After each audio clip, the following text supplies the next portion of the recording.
Welcome to Give It a Nudge. Today we have a guest I'm super excited to have on. I really, really am, because I think the subject matter is going to be different and it's going to be interesting. So Dr. Neetu, welcome to Give It a Nudge. Thank you so much for having me, Steve. So where do we start with you? Gosh, there's so many things and so many places we can go. So why don't we start by, let's talk about what you're doing like today, just a quick intro. Give us an introduction of who you are and what your main focus of time is on right now. Okay, so as you mentioned, I'm a doctor. So I'm a consultant psychiatrist, which means I'm a senior medical doctor in the field of mental health medicine. It's a branch known as psychiatry, not psychology. Psychiatry, we're all medical doctors, and then we train on to be psychiatrists. I'm also a fellow founder, and I've given myself a very posh title of medical director of Prescribe Life Global Health, which is a very founder-specific platform service in order to help founders elevate their mental health, well-being, performance, and life in general. And that is going to be the super interesting topic. But before we get into it, and that's what I really want to talk about, but we need to set the scene. You don't just fall into that. You don't just go, you know what, I'm just going to hit founders.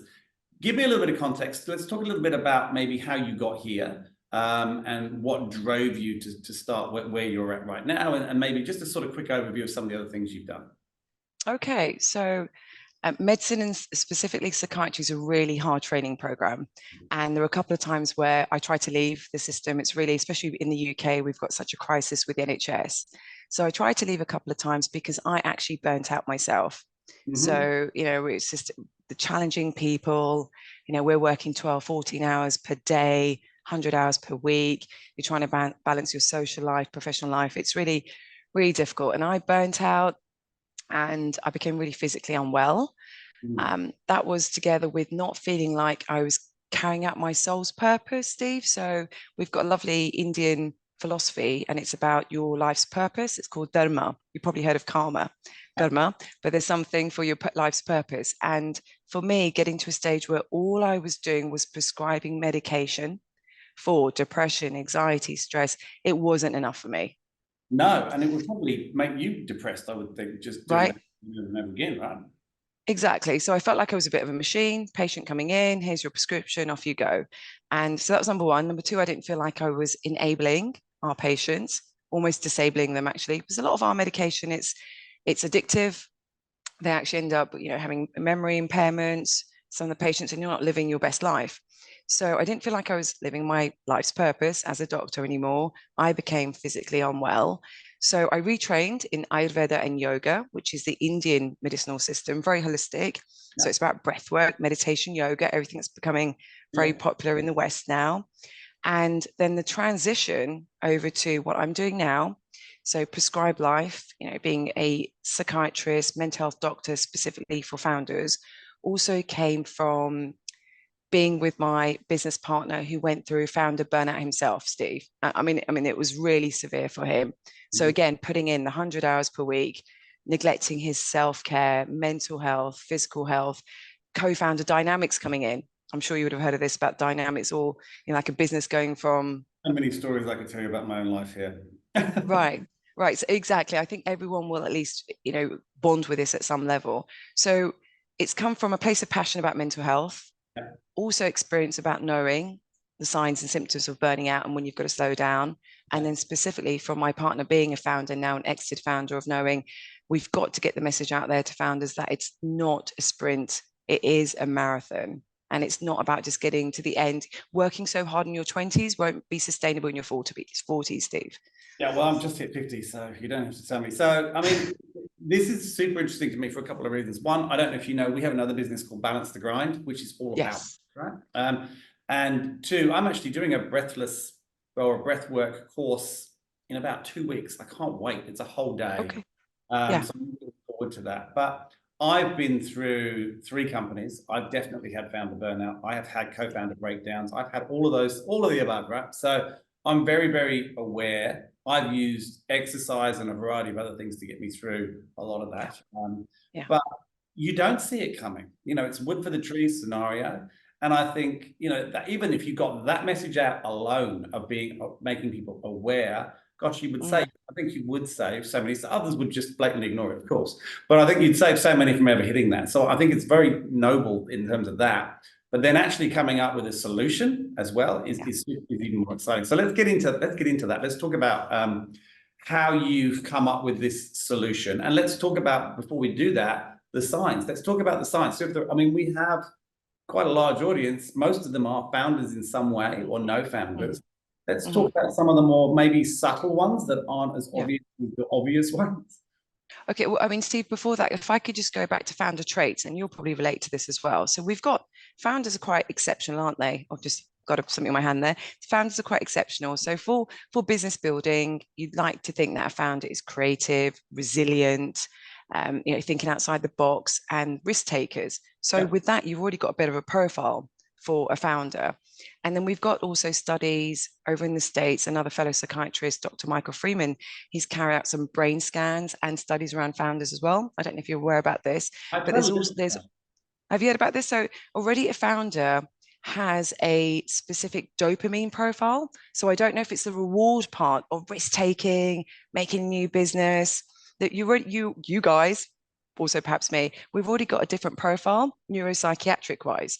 So if you've got founder traits of being a risk taker, being creative, etc., together with the adrenaline rush of creating a new business, then the roller coaster ride of entrepreneurship, I think you're already on almost on a pathway of burnout, because that's a lot for a person to put up with. Before you've even started. Before you've even started. And then you're on the roller coaster ride, you're asking VCs for money, then fundraising is really a stressful time, building a business is really stressful. So what happens is, I think, along the way, is that you start getting the early signs of burnout, which could be apathy, not really being motivated how you were before, almost dragging yourself to work, sitting in front of a computer for 16 hours, and then not being your high performance self that you were. I don't know if you can relate to this. Then your creative spark is gone. So you've got all these amazing founder profiles that get the business going, but then you start getting the signs of burnout, irritable with family, neglecting self-care, neglecting your health. This is the profile that we're looking at. Yeah, and I think almost now, I've been through the process 4 times. I'm much better than I was when I was young. And I think when you couple that with being young, I was in my 20s in my first business, you think you're invincible anyway, right? So you're already in a bad place in terms of worrying about self-care. You just don't think it matters. I'll deal with that later. Exactly. It's an interesting profile. What do you think this type of human being, of which there are quite a lot, did before we had businesses? If you go right back, what do you think this profile was used for? Do you think these were the guys who went out, and guys and girls who went out and hunted, but more? Absolutely. Yeah. I mean, yeah, I think so. I mean, if we're already suggesting a thrill-seeking behavior profile for a founder, they probably were the hunters, actually, not sitting in the caves, but out there, the warriors, perhaps the warriors, the overachievers back then. Yeah, I've never heard anyone describe founders. I've heard risk takers, never thrill seeking. I think your thrill seeking is probably more accurate than risk taking, to be honest. Right. Well, if I can add another profile to that as well, Steve, we've got evidence to show that there is a high rate of neurodivergency within founders, ADHD. So that could also help with the dopamine profile that we're talking about. Again, impulsive, maybe making decisions around business, again, thrill seeking. I mean, again, can you relate to any of this? I'm massively dyslexic. I know that's another profile that sits a lot into founders as well. I have a huge problem with that. ADHD, I've heard a lot. And you can see it in the behaviors. I mean, it's quite clear. If you really look at a founder, watch a founder's week, there's certain things they're so obsessed with, and other things they really don't know cares about. It's quite interesting. Yeah, so the hyper focus as well comes into a business if you've got ADHD and you're an entrepreneur. And also, Steve, I would like to mention perhaps being on the spectrum. I don't know if you've come across some founders where they're really so good at business and making all the, the commercial decisions, but maybe their social interaction isn't as great or as polished it could be. So there could be high functioning autism as well. So we're looking at neurodivergency and mental health conditions in founders. It's a recipe for disaster. Right. Yeah. And you start adding all the things of starting a business to that, like you've just talked about. Yeah, I've never really thought about it in this level. I've always thought of, and I think Since starting Nudge, I think I've worked with over 300 different founders, which is a lot. And we've probably met more. And we've done, 130 of these shows as well. So met a lot of founders, and there's definitely traits. And I think some of them are without question on the spectrum. I think that's probably less than I would have thought. I would have thought more would have been high functioning levels of autism in there, but it depends, where autism comes in. Obviously, Yes. it's an interesting, there are people who you would say high functioning autism that other people would not consider being autistic. So yeah, but there's a lot of masking in autism as well, Steve. So someone could really be putting on a completely different persona to you in a business meeting, what have you, and then they'll just crash and burn. So that's another aspect we really want to highlight for founders as well. If you've got an undiagnosed ADHD, autism, you're going to mask and be really amazing in business meetings, but you are more likely to crash and burn very quickly compared to, I guess, a neurotypical. Yeah, interesting. And when you say crash and burn, you mean more when you get out of the meeting or go home or you're on your own, that kind of thing? You'll isolate yourself more. You're more likely to have mental health conditions of the depression and the anxiety, the stress and burnout. And that's not going to be very good for your business. Perhaps your performance also would decline. It's quite a complex picture, which we're just starting to unravel now. You've decided to build a business in this really easy topic, right? Yeah, of course. I mean, I already was going to leave medicine and psychiatry. Now we've come to this. No, I guess, Steve, it's the relatability part. So I can relate to a founder as a doctor. Okay, I've done those 100 hours per week, those challenging situations where I'm prescribing under pressure. I've been held hostage 3-4 times, Steve, as a psychiatrist. Really? in a hospital. Yeah. I mean, the stories, I should write a book. You should write a book. Yeah. I wouldn't have 3 or 4 times. Yes. Yeah. Wow. I mean, London, once you're a psychiatrist in London, you can be a psychiatrist anywhere around the world. My father was a dentist in London, not quite the same. Yeah, Not not the same. I So have I think we can relate to, sorry. No, you go. So I guess the main things that we can relate to founders. So it's very much that we understand what founders are going through, the pressures that they're under, and we're under. And it's about just supporting them, supporting their journey, because they're really good at business decisions and what have you. But if your mental health isn't stable, and this is in any aspect in life, you're not going to be a good parent, you're not going to make good decisions, your performance won't be what the VCs are looking for at the end of the day. Yeah.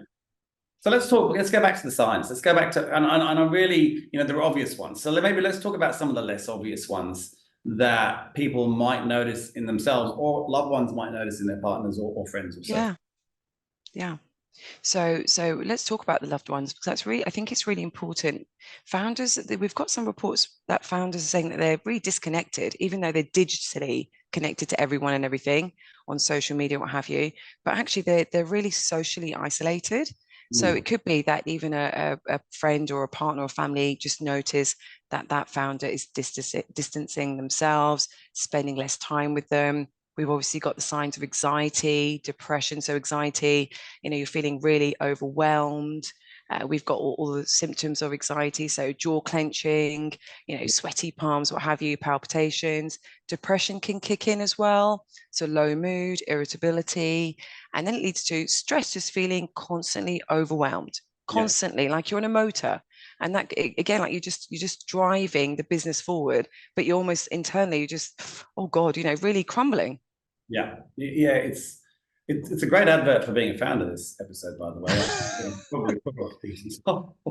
But Steve, can I make this analogy here? So myself and my business partner were obviously talking about this when creating the product or the service. So someone like Lewis Hamilton, right? Yeah. F1, amazing Formula One driver. He's not just got one physiotherapist for an injury, for example. He's got a huge team around him. He'll have someone, for example, performance-wise, a performance coach. He'll have the best medical doctors around him. He'll have someone for, again, vision, purpose, mindset. That's how I think should be the support network for founders, because so much is expected from them. Yeah. The difference, I think, and the problem lies here, is that Lewis Hamilton gets paid an awful lot of money and the teams pay for that, whereas a founder has bugger all money and can't afford the psychologist. And this is unfortunate, but that's the way the world is right now. But I mean, maybe that's what VC should be involved in. Maybe that's what investors should be thinking about. They're essentially investing in this asset. The asset is that founder to a big degree. they want that asset to perform as well as Mercedes want Lewis Hamilton to perform. Right. Maybe they should start doing a little bit more to help them do that. It's an interesting subject. Exactly, Steve. Did you read my script beforehand? That's exactly what I was going to No, I bring to didn't. the table. I mean, I think it should be part of the investment deal. Yeah, I think Absolutely. So I think some VCs, it's very transactional when it comes to the very much. finance going to the founder. But perhaps if the VC thinks of long-term risk, for example, why would you want your founder to burn out? So if you want to make things sustainable, it should be part of the deal. So for a founder, when they're finding a VC, it'd be great for them to see, that VC's also thought about my physical health, my mental health, so my business decisions are sustainable. Great, that's part of the package. And same for the founder linking with the VC, they should be looking out for that. You've Good just point, Steve. all I'm doing now, my brain's going wild, and I'm sitting here. Yeah, I need to start a fund, and in that fund, I need to have a nutritionist, I need to have a mental health coach, and a physical coach, and I probably right. need to have some sort of group where all of my founders get together and have a support group, and that Yeah, comes as part of the deal because no funds do that. I mean, right. we are seeing funds that are being more supportive than they were. It was Mm, here's your money, 2 out of 10 are going to work, the rest of you really don't care. That's mm, still there, but it is getting less. And you're seeing a bit more coaching, a bit more mentoring, a bit more trying to yeah. bring them mini cohorts, but no one to the level of what you're talking about right here. No, no. Maybe And we should start this fund, this global yeah, fund, where we have this team of experts that literally treat you like the Formula One car that you are. exactly, Steve. I mean, obviously, from market research, we've seen that some VCs might have a therapist for a founder. That is not enough. No. Half an hour talking once a week is not what we're talking about. We are talking of a team of experts, as you said, nutritionists, mental health doctors like us, performance coaches, values, purpose, men's Yeah. mental health group. We've even got that involved, Steve, because we know a lot of the founders are males. They're feeling isolated. Males are more likely to have the mental health conditions and don't come forward. Remember, women chat, they get together, they'll talk about their issues. Men very rarely come forward when it comes to mental health and physical health. We know that. We've got the stats out there for that. You think that's changing? A little bit. I still think we've got stigma in this VC founder business of people not wanting to disclose the mental health conditions that they possibly could have before embarking a business. And Yeah. that's a bit worrying, isn't Yeah. Yeah. it? Just slightly. Massively wrong. All right. So talk to me about what are you doing? How is your business working? So how does it? Yeah, just run me through it on where you're at now, and then we'll talk about where it's going. Okay, so at the moment we're a London-based company, so we are supporting founders in London who seem to be reporting mental health conditions and the neurodiversity. As I said, we've got a team of experts and together with health tech. So we're very much about data as well. So we love it when a founder comes on board and we've got, for example, as a doctor, I want to see your blood tests. I want to see, is your cortisol level high? Is your insulin high? Are you inflamed? Because I don't know if you know, but if you're suffering from depression, the depressed brain is actually an inflamed brain. So there's no point me chucking a whole load of antidepressants at it. So this is why we've called it Prescribe Life, because we're not prescribing medication, we're prescribing lifestyle interventions. Then we'll get a health coach with you, we'll get a performance coach, values, purpose. We will keep you accountable. Again, going back to the Formula One analogy that we made, like we literally, it's almost like having a doctor on your back. Stephen, have you done this? Have you done that? And honestly, the response from founders has been, thank you. Thanks so much. This is what I needed. I'm now making great decisions. I feel better in myself. I'm no longer worried, every night, my anxiety, what have you, keeping me up. I'm performing at what we want, Steve, is to go from almost surviving to thriving. And I'd want that for everyone, really. Patients, founders, everyone. Everyone should want that 100%. Yeah. So tell me, I'm intrigued. I can see how this could go with some founders that they would come on with you, they would get themselves back to normal, and then they'd be out of there, right? They'd be like, I don't need you anymore. It's not as simple as that, though, right? It's got to be an ongoing. Otherwise, you're going to go. It's like anything, right? If you go to the gym and you get yourself super fit, you can't then just go, right, I don't need to train anymore. I'm going to stop, because then you get on. Do you get? I think founders are very much doers, and they like to get off, get it done, and move on to the next, right? It's a natural way for them to be. Have you found that? Of course, of course. And I think it's the whole for founder mentality, it is a sprint, not a marathon that we need to change. Yeah. So they're probably going to, well, we do know that they're going to bring that on to when it comes to working with us. But that's okay. If they feel like we've got them to a next level, great, off you go. But ideally, just like anything to sustain long-term changes, it's always good to have that accountability. So even as a psychiatrist myself, Steve, you know, I'm 15 years in the NHS now as a doctor. I don't stop learning. I don't Yep. stop having support. I still very much have to keep my professionalism, accountability, integrity, principles as a doctor. So I meet regularly with a mentor. So that's how I'd want, you know, a founder to see, right, I've got my health to this level, but maybe once a month you meet up with us and have a check-in, right? I mean, I just don't think going straight once we've got you to a level, just leaving makes any sense. You'd want to keep up the mindset, the changes, the pattern. Yeah, no, it doesn't make any sense. And so how are you delivering this? Is this in person? Is it video? Is it telly? How are you Yeah. So we're based between London and Spain. So we've got the founder dream. We've left London as well, and we're online. So majority of our team members are actually based in Spain.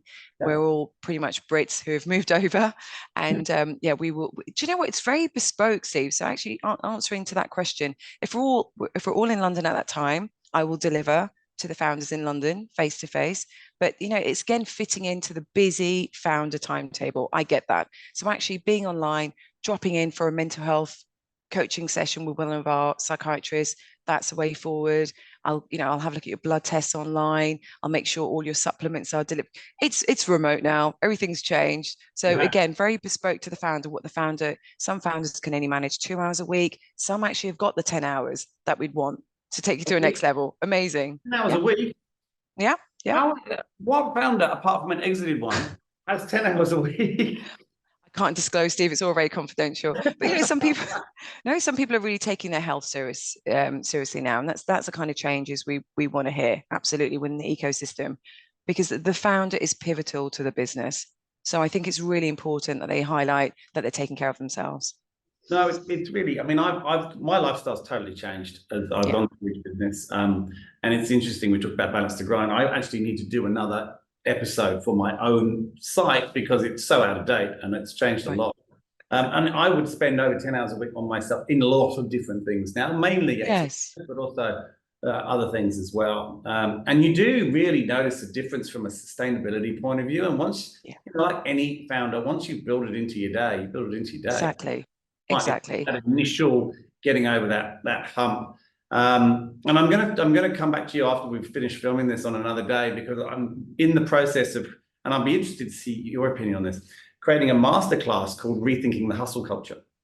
Because I think that the hustle culture when I was younger was work yourself to death, right? That was it. Work yourself to death, drink yourself to death, work yourself, particularly in London. I was in London then, work yourself, and that was all it was. Whereas now it's almost gone completely the other way, where it's like you spend so much time looking after yourself, you actually don't get any work done.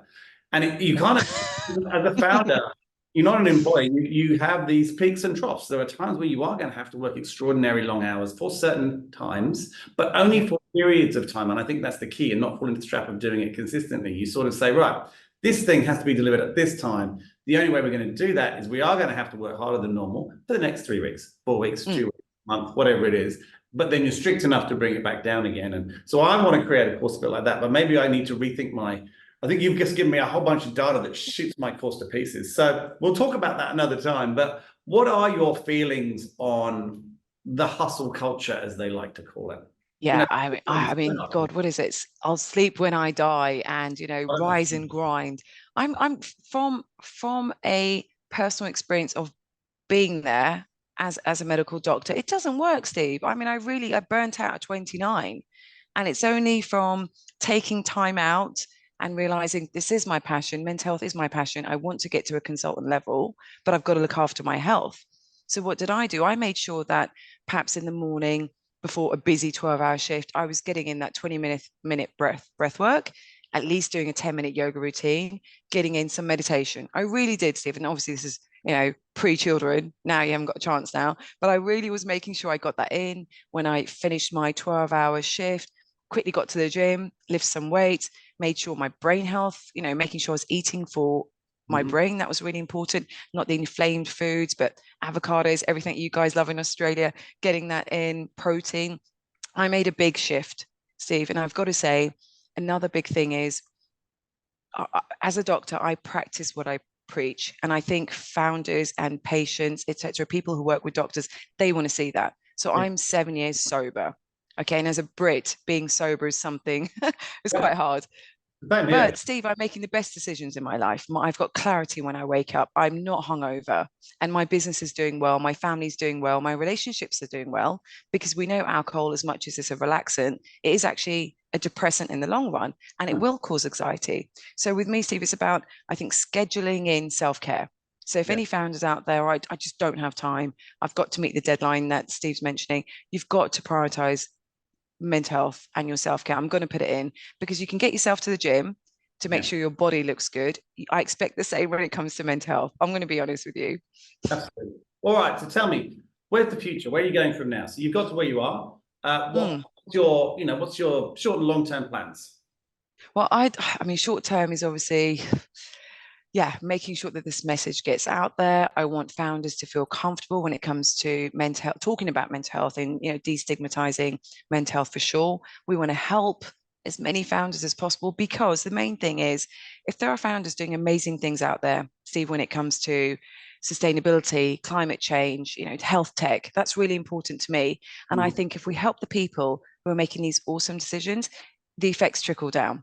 So it's a get. Do you know what I mean? Like, if someone's doing something very conscious, sustainable for the environment, oh my God, do I want to help that person? Because that's going to have an impact on me as a person globally, and hopefully to our children and to our elders. And they're the kind of founders I really want to support. Obviously, any founder who's doing something amazing would be fabulous. But long term would be to get this message out there and continue my work as a psychiatrist to make sure people do feel comfortable talking to the right person when it comes to mental health.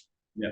Cool. Yeah. Was that fair enough? I think that's not a big ask at all. Well, look, I'm hoping this episode will definitely help. I think we can also do some more content with you. I think we can do some things with Balance to Grind. I think we can really help you get this message out. I'm very keen to do that. I think it's great what you're doing. I haven't seen anyone come at it from this angle and with this much energy and passion, which I really love more than anything, to be honest, because you sort of feel it, even though we are, I don't know whether you're in Spain or London right now, but you're in Spain. I'm in London at the moment. I'm in London. I was wrong. But we're about as far away from each other as we can be. But I can still feel the energy and the passion, which is awesome. So, look, Steve, can I make a shameless plug here as well? Not for, that's the whole point. Obviously, it's not, obviously, if we can work with any founders, that'd be brilliant. But also, we are creating one of the biggest global surveys out there for founder health. So it's been designed by 10 consultant psychiatrists at my level. And if any founders out there listening to this feel like they've got a mental health problem or want to have a deep dive to what's happening, something could be going wrong financially, co-founder dynamics, please take the survey, because once we get data, once we're data driven, we can then say to the VCs, to the investors, look, this is a problem within the founder ecosystem. Let's make a change within the founder community. And if, as a doctor, I'm also about science and data. So if we can get any founders, it's completely complimentary, anonymous. And at the end of it, you will get a health score to let you know what you're struggling with, physical health, mental health, etc. That's all we want. We just want to see, are founders struggling? If so, where? And then we've got the data to go forward. So shameless plug there. We'll put it in the bottom of the podcast, 100%. Thank you. Also, if you get some other little pieces of content to us, we can share that. We've got a network of about 50,000 founders here. We can plug it out to them too. So see if we can get good data from here in Asia for you. Yes. Oh, thank you so much. Thank you really so much I didn't really bring any stats around founder mental health, but they're in a crisis point. It's not looking. We'll publish them, because I'd be interested to see them anyway. So send them to us after, and we'll get. I'm really keen to see those stats as well. That's brilliant. Okay, but don't get too worried about them. They're not great, but there's a solution. We're the solution. Yeah, I'm out the other side. I don't know how that happened, but thank you so much for coming on. It's been super interesting. I love what thank you. Do. And thank you, Steve. And if you're ever in London, do get in contact with us. It'd be really great to have a face-to-face. Yeah, I was there for 3 months last year, because obviously my family's all there. I was there with my dad, and my daughter was doing a little summer school. I will be back, not this year, but probably next. All my family still there. I moved here 25 years ago. No one else in my family moved. They're all still exactly where I left them. So I'm over there a fair bit. So and we do have an office there as well. So I'm yes. Well, I tried to meet with Tom face to face, but it didn't happen this time. But hopefully next time. Next time for sure. Look, thank you so much. Enjoy your day. I am finished mine now, and I can't wait to get this episode out and see the reaction to it. Yeah, thanks, Stephen. Absolutely. If you don't mind me sending all those links over, that'd be really helpful because, God, I just think the more stats we get, the better. Then people can't say, well, what's the problem? Like what founders are fine. They're really not fine. I didn't even mention, Steve, drug addiction and alcohol within the founder community. And that's life. Yeah, I think Yeah, we all. Like, yeah. no, get me those links. We'll get them out. I promise you that. Oh, you're a sweetheart. Really so nice to meet you. Thank you so much for having me on. If you want me to do, talk again, I'm really happy to do it, Steve. All right, we might well call you up on that. Brilliant. Okay. All the best. Have a good evening. See you. Bye bye. Bye, Steve.